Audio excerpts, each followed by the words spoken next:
I'm Dalton Barrett for News Radio WGNS, and here are some of the top stories impacting Rutherford County on your Rutherford Roundup for Wednesday, October the 15th, 2025. In Murfreesboro, retired Rutherford County Sheriff Robert Arnold has announced his candidacy for the U.S. House of Representatives in Tennessee's 4th District. Arnold is positioning himself as a strong law and order candidate, pledging to fight political overreach in the Department of Justice while supporting President Donald Trump.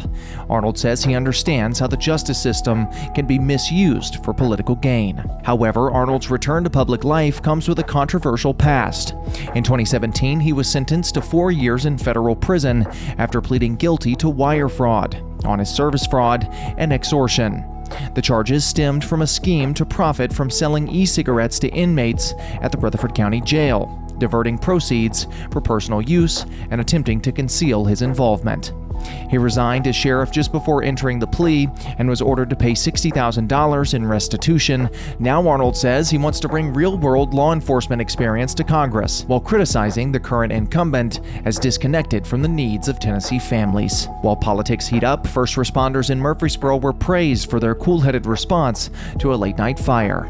Rutherford County Fire and Rescue crews were called to Baird's Corner Drive just after 11 p.m. on Monday, where they found heavy flames and smoke pouring from a home's garage.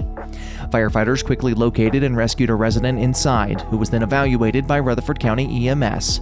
Thanks to their fast action, the fire was contained to just the garage, sparing the main living areas from major damage. Commander John Engel credited the firefighters' training and coordination for saving both a life and a home. The cause of the fire remains under investigation. A new national traffic safety study has Tennessee in the spotlight for all the wrong reasons. According to data from the National Highway Traffic Safety Administration, analyzed by Consumer Affairs, Memphis and Knoxville rank as the first and second most dangerous cities in the United States for fatal car crashes.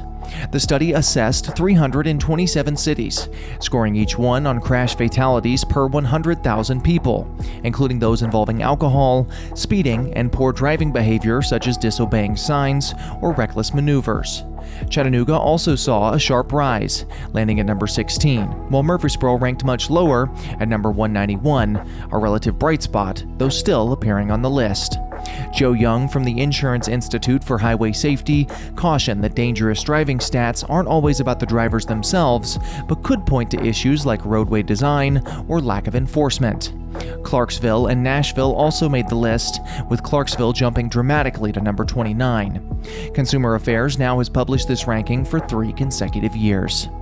Locally, law enforcement is taking action. The Tennessee Highway Patrol will set up sobriety checkpoint on Main Street in Eagleville from 10 p.m. to midnight on Thursday, October the 24th.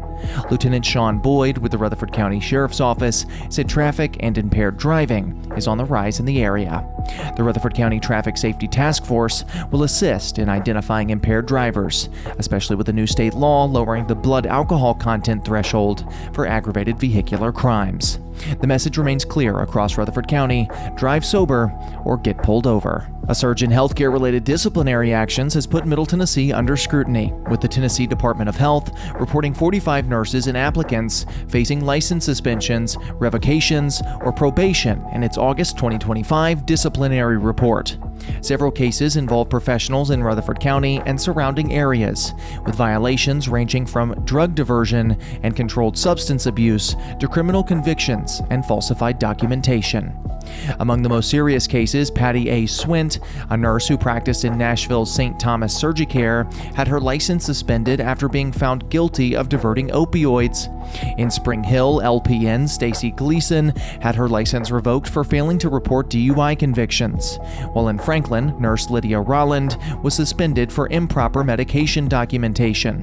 Violators weren't limited to nursing. Massage therapists, pharmacists, social workers, and even physical therapy assistants across the region were cited for issues ranging from expired licenses to sexual misconduct and improper prescribing practices.